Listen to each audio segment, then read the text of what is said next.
కొన్ని పరిచయాలు మనసు మొత్తం మార్చేస్తాయి, కొన్ని చూపులు జీవితాన్ని మార్చేస్తాయి. వెల్కమ్ టు గీతాంజలి లేఖ. గీతాంజలి ఇప్పుడు హాస్టల్ జీవితానికి అలవాటు పడింది.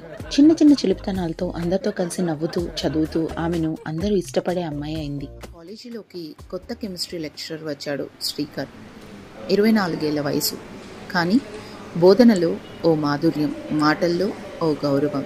గీత అతని క్లాస్కి రావడం ఇష్టపడేది.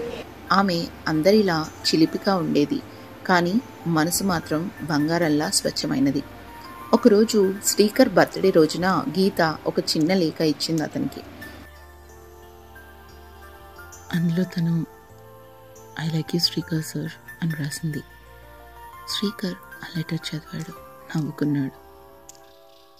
ఆ వారాంతంలో మాణిక్య గీతను కలవడానికి వచ్చింది. ఆమె చేతి వంటకాలు, సరదా కబుర్లు ఇవే గీతకి వారాంతపు పండుగలు.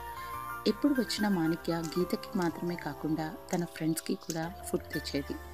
అలా అందరూ మాట్లాడుకుంటూ తింటుండగా వేరే క్లాస్ ముగించుకొని వస్తుండగా శ్రీకర్ గీతను చూసి ఒకసారి బయటికి రా అని పిలిచాడు. గీత షాక్ అయింది, కానీ భయపడి తలనూపింది. తన లెటర్ గురించేమో అనిపించి మెల్లగా ఆయన వెంట బయటకు వచ్చింది. శ్రీకర్ ఇలా చెప్పాడు. నీ లెటర్ చదివాను గీత. నువ్వు చాలా మంచి స్టూడెంట్వి. నీలోని నిజాయితీ, ఆప్యాయత నాకు తెలుసు. కానీ ఈ ఏజ్ చాలా సున్నితమైంది. నేను నీకు గురువుని. మనసులోని అనుభూతులు ఏ దిశకు వెళ్లాలో జాగ్రత్తగా ఉండు. నిన్ను చూస్తే గౌరవం కలుగుతుంది. నీ అల్లరి ఇష్టమే. ఈ భావనను తప్పుగా అనుకోకు మెల్లగా అన్నాడు. గీత కళ్ళల్లో గందరగోళం, కానీ మనసులో ప్రశాంతత. ఆ సమయంలో మాణిక్య అక్కడికి వచ్చింది. వెంటనే వాతావరణం అర్థమై, గీత నీ ఫ్రెండ్స్ ఎదురు చూస్తున్నారు కదా అమ్మా అని మృదువుగా అంది. గీత సైలెంట్గా వెళ్ళిపోయింది. శ్రీకర్ కొంచెం తడపడ్డాడు. సడన్ గా మాణిక్యను చూసి ఆమె కూడా చుడిదార్లో ఉండడం వల్ల గుర్తుపట్టలేదు. మేడం, నేనే మీతో మాట్లాడాలని అనుకున్నా. నేను మాట్లాడాలి అనుకుంది ఒకటే.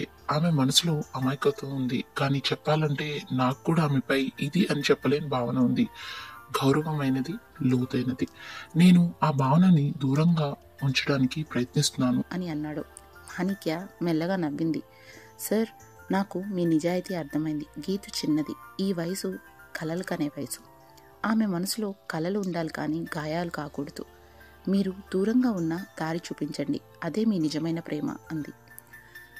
శ్రీకర్ కళ్ళల్లో నీళ్లు మెరిశాయి. తల వంచి గౌరవంగా అక్కడి నుంచి వెళ్ళిపోయాడు. గీత దూరం నుంచి గమనిస్తున్నా వాళ్ళ సంభాషణలో నిజమైన అర్థం ఆమెకి తెలియదు. మాణిక్య మరి కూతుర్ని మందలించిందా లేదా అనేది మనం పార్ట్ 3లో తెలుసుకుందాం. Please like, share and subscribe my channel. Thank you.